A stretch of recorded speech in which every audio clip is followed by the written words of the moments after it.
The wreck was older than any intelligent species they'd ever found, until they cracked the captain's quarters and saw the stars and stripes. Carbon equivalent dating puts construction at 2.3 million years. The Emher were ancient when humanity was still single-celled. The sealed door was a dead end until the cutting torch ignited. Brace yourselves. Whatever's inside has been waiting over 2 million years. The room beyond was silent. At its center, a stasis chamber hummed with impossible energy. With a hiss, the stasis chamber opened, and a flag tumbled into the light. 50 stars, but that pattern wasn't adopted until 1960. Dr. E.R.A. Veln said nothing. She turned and walked away into the dark corridor. This ship is older than our species. How is this here? Outside, the neutron star's light pulsed in silence, the wreck floating in a debris field of unanswered questions. The dating is consistent across 5 samples. The flag is 2.5 million years old. 200,000 years older than this ship. That violates every known chronology. The Emher were first. There were no other spacefaring races then. Certainly not Terrans. I am sending the data to Earth. They need to see this before anyone draws conclusions. Days passed without a response. The survey ship felt smaller, the neutron star's glare a constant, indifferent witness. Your government is hiding something, Cross. No reply means they know more than they admit. Or they're as stunned as we are. There's no protocol for a flag that predates the first civilization. Samir recalibrated the dating equipment twice, but the numbers wouldn't change. It's not a hoax, Ben. The stasis layer shows no tampering. This flag was placed here before the Mythar even existed. Then someone, somewhere, traveled through time and left a message we cannot read.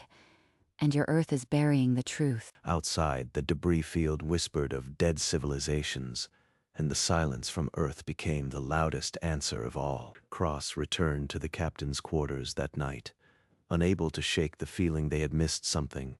No one checked under the stasis generator.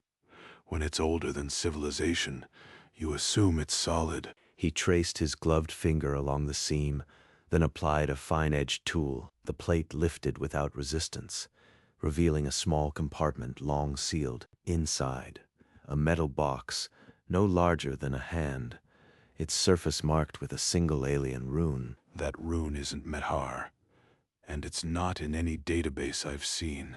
What did they seal in here? He hid the box inside his suit, sealing the compartment without a trace. If YRA found out I withheld evidence, the joint mission would collapse. But the silence from Earth had already broken something fundamental in him. He sat alone in his quarters, the weight of the box a second heartbeat against his ribs. He opened the box, its alien rune pulsing faintly in the dark. Inside, a leather-bound book, edges worn but perfectly preserved. Human craftsmanship, 20th century binding. He opened the cover.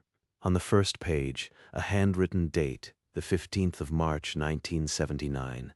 This logbook predates the ship by 200 millennia. How is that possible? Earth has no record of any mission reaching this system.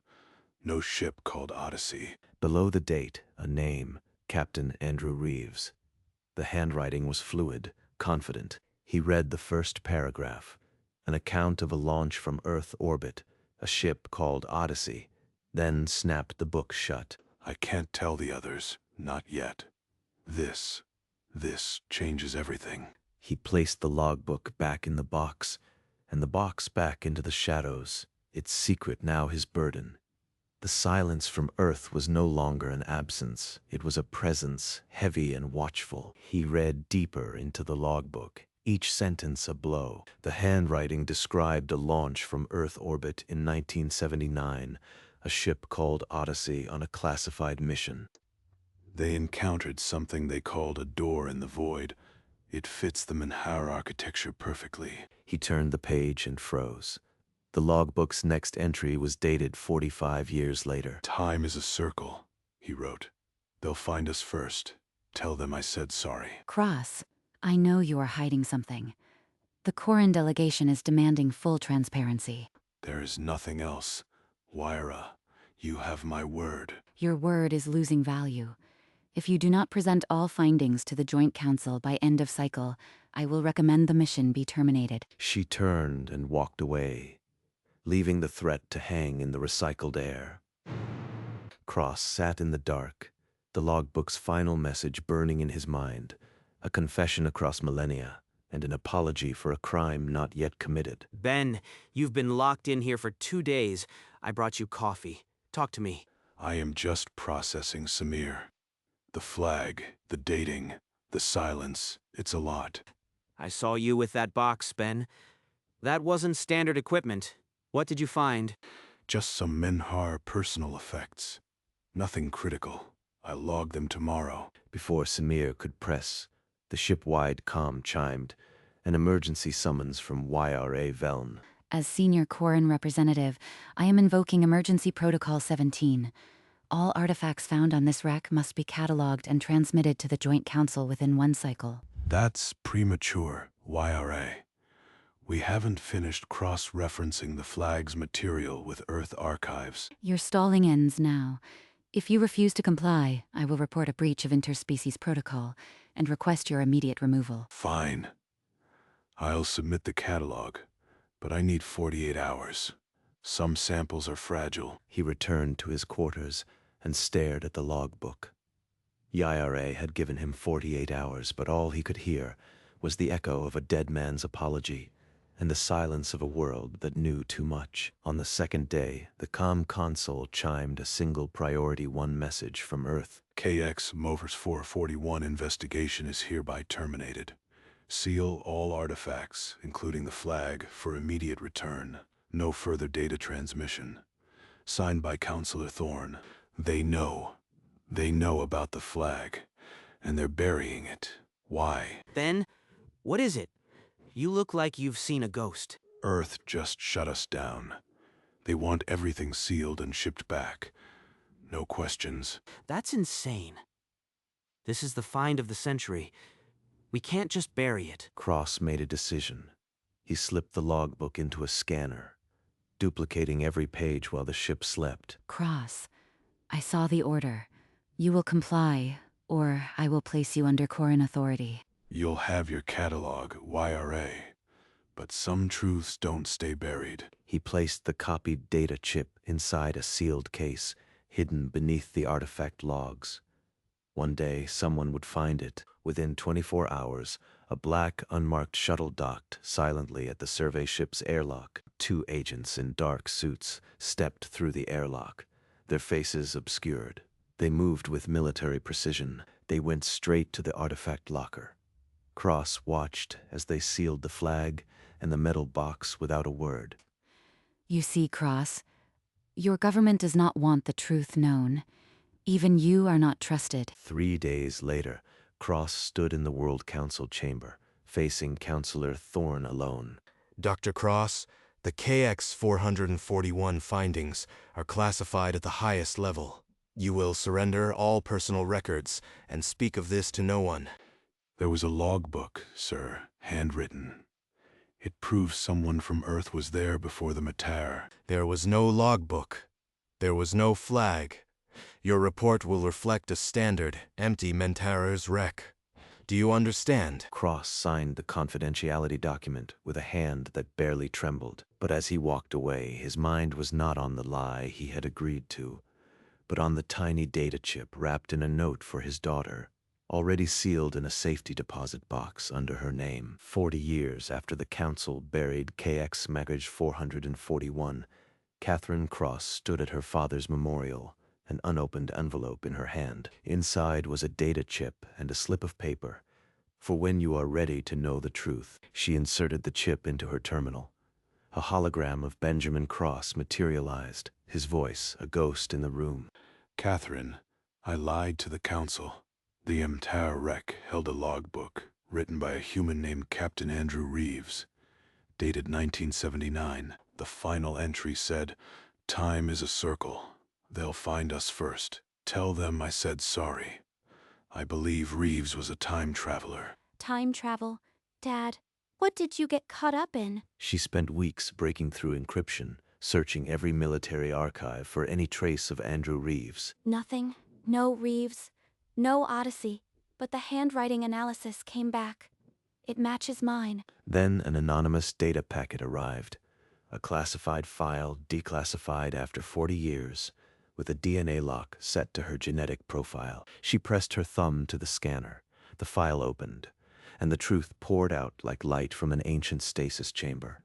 The classified file unfurled. Dating reports, logbook scans, flagged biosamples, and a single DNA comparison result. Date stamped 40 years ago. The logbook's early pages matched my father's description exactly. A mission from 1979 called Odyssey. The 15th of March, 1979. Time is a circle. They'll find us first. Tell them I said sorry. Signed, Captain Andrew Reeves. I've read those words 100 times now, but seeing the original ink makes my blood cold. Then she opened the biosample attachment. A hair found embedded in the logbook's binding, analyzed 40 years ago and flagged with her genetic markers. The result was a 99.9% match to Catherine Cross. That's impossible. I wasn't even born in 1979. How can my DNA be on a logbook left 2 million years before humans existed? A subfolder labeled Project Ouroboros revealed a single image, a schematic of a temporal generator, its toroidal shape unmistakably Matar in design. The government didn't just bury this. They've been studying time travel, and now they're pointing at me. She closed the file, but the truth had already sunk its hooks in. Somewhere, someone had already written her future, and the apology was hers to deliver. She reopened Project Ouroboros, scrolling past redacted lines until she found a personnel file that made her hand stop. The attached image was a woman in a temporal suit, her face obscured by a helmet, but the biometrics matched her own. It's me. I am Captain Reeves. The logbook wasn't written by a stranger. It was written by a version of me I haven't become yet. Below the file, a status marker, active, volunteer confirmed. A temporal mission designated Odyssey, scheduled for 1979. You were flagged 40 years ago, Catherine. Your father's blood sample made the connection. We've been waiting for you to come of age. You want me to go back and plant the flag, the logbook, play out a paradox my own father discovered. Her voice broke, but her fists clenched. If you don't, the loop collapses. The wreck is never discovered. Your father's legacy, his sacrifice, all undone. He led her to a chamber deep beneath the council archives, where a toroidal generator hummed with energy stolen from a dead star. She stepped into the pod, clutching a photograph of her father, the only anchor she dared take into a past that wasn't yet written. The pod closed, and reality folded around her. The temporal jump felt like falling through 1,000 mirrors. She saw fragmented moments. A 1979 launch, a ship called Odyssey, her father's face, young and hopeful. A voice, her own, from the logbook, echoed inside her skull. Time is a circle. When the light receded, she stood on the deck of the Matar ship, its walls alive with bioluminescent lines. 2.3 million years before her first breath, she carried the flag and the logbook to the captain's quarters, the ship's hum a lonely song. No crew, just automated systems, waiting. This stasis chamber, it's not Mantar design. The rune on the seal, that's a human temporal engineering symbol. I built this. She placed the flag inside the stasis field, adjusted the timer for 2.3 million years, and watched it hover like a promise. Then she took the logbook and wrote the final entry, her handwriting already familiar from the scan she'd studied. Tell them I said sorry. Dad will find this. He'll know. And he'll never be able to tell me. As she turned to leave, a temporal echo flared, her father's face 25 years older, tears in his eyes, staring at the flag she had just sealed. The loop was complete. She sealed the stasis chamber and walked back through the silent corridors. The ship's bioluminescent veins dimmed as if its purpose was already spent. 2 million years from now, my father will step into this ship and find my apology. He'll carry that secret to his grave because of me. She boarded the shuttle, the Odyssey, as the logbook would call it, and set the temporal generator to dispersal. The controls responded to her genetic signature. Outside the viewport, the Minhar ship began to age. Millennia compressed into seconds, the hull crystallizing, the biolites dying until only a fossil remained. It was never a warship. It was a shell, built to carry a flag across eternity. Did I build it, or did something else? The temporal vortex seized the shuttle, hurling her forward through a tunnel of broken light. She saw the flag, untouched in its stasis, a constant beacon across the ages. When the light receded, she stood in the council chamber. Thorn faced her, unchanged, but behind him a new holographic symbol pulsed, an Ouroboros devouring its tail. You knew. All along, you knew I would go, that the loop would demand it. We hoped. The timeline showed the flag was always there. But if you had refused, the paradox would have unwritten everything. Your father's discovery, this council, perhaps humanity itself. She looked at her hands, the same hands that had written the words her father wept over. The Ouroboros pulsed, a promise of loops yet to come. Thorn stepped closer, his voice stripped of ceremony. The loop is stable now, but knowledge of it is a contagion. One leak, and causality fractures. We require you to undergo a memory edit. The past 40 years of your life with this burden, erased. He wants me to forget my father's sacrifice. The logbook, the flag, everything. You are asking me to kill who I am. The woman who wrote that apology, who watched the stars weep over her father's grief. I am asking you to protect a timeline that contains every life you've ever loved, including his. She looked at the symbol of the Ouroboros, the unbroken circle. Then at the photograph of her father, still clutched in her hand. If I refuse, I become an enemy. If I accept, I lose the only truth that ever mattered. Number.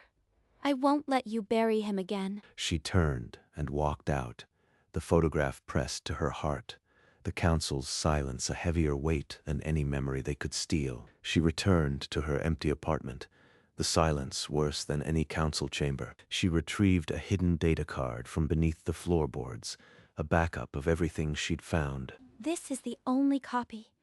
If I am caught, they'll erase it. I need to get it to someone I trust. She typed a message to Samir Hassan, her father's engineer, now an old man, a single encrypted packet. The Ouroboros is real.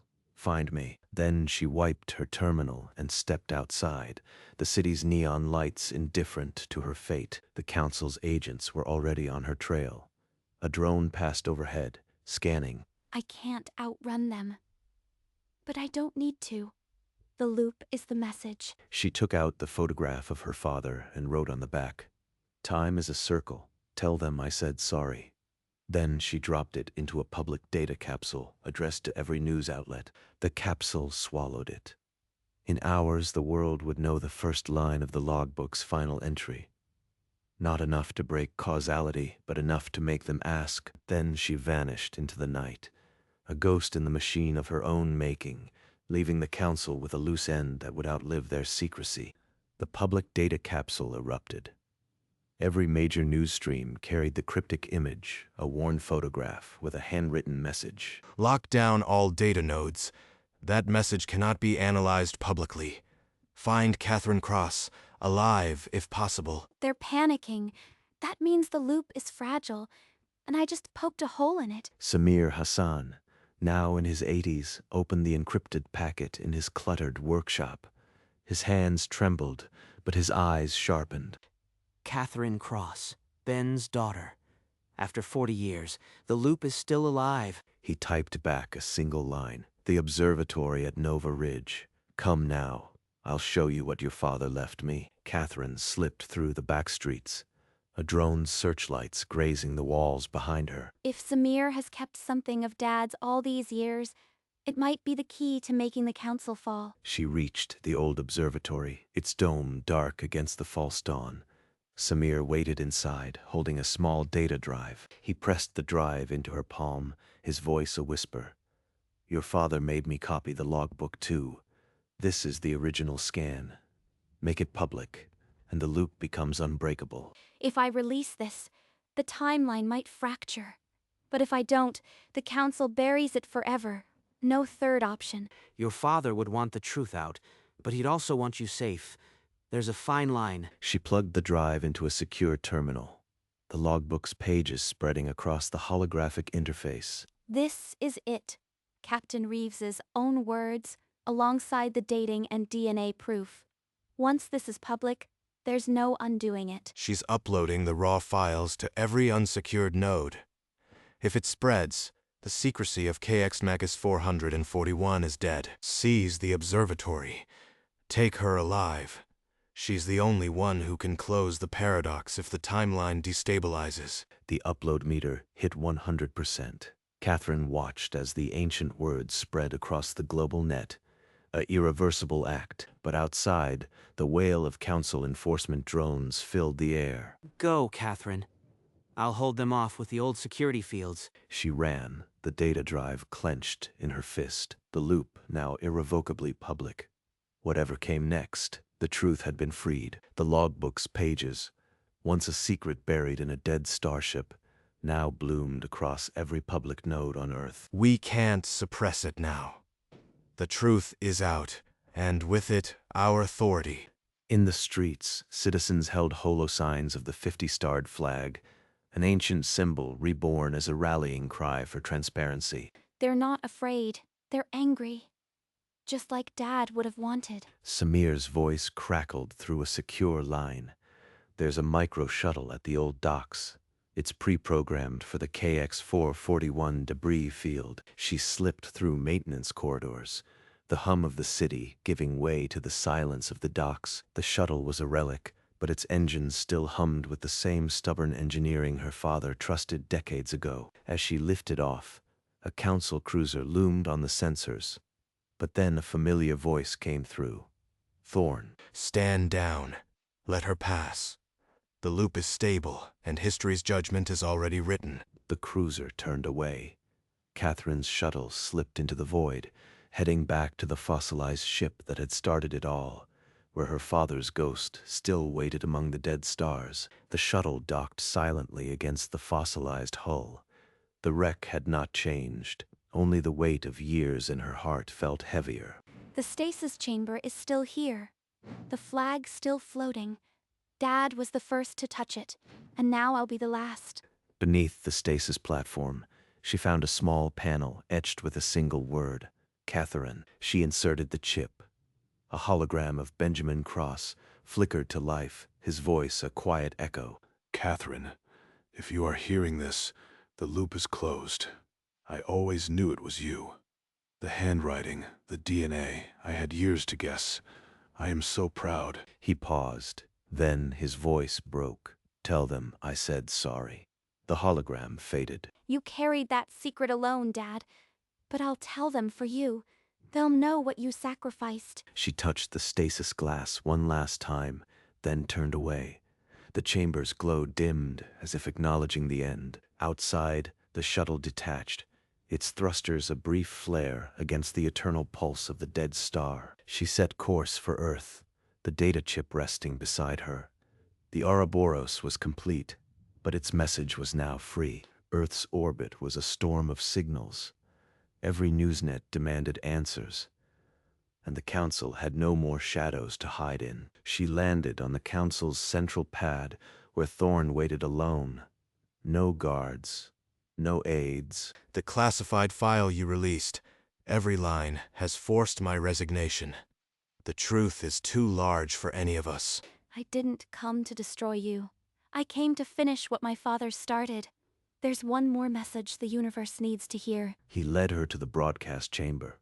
A single chair, a single camera, broadcasting to every screen on the planet. My name is Catherine Cross. 40 years ago, my father uncovered a flag that should not exist. Today, I am giving you the voice behind it. She pressed play. Benjamin Cross's voice filled every home, every street, every ship. To whoever finds this, the flag was never a mystery. It was a promise. Time is a circle. We are all part of it. Tell them I am sorry I couldn't be there. In the streets, strangers embraced, The 50-starred flag, once a paradox, now a symbol of a loop that held humanity together, and the fossilized ship, adrift for 2 million years, became a shrine, a silent testament that some circles are not broken, they are closed. Months later, Catherine returned to her father's memorial. Now a quiet monument of glass and light, she placed the data chip in a small alcove beneath his name, its core the original logbook scan.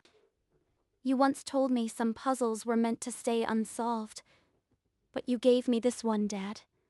You trusted me to close it. Beyond the glass, the city moved on, its news feeds now carrying the Ouroboros as a symbol of hope. Time is a circle.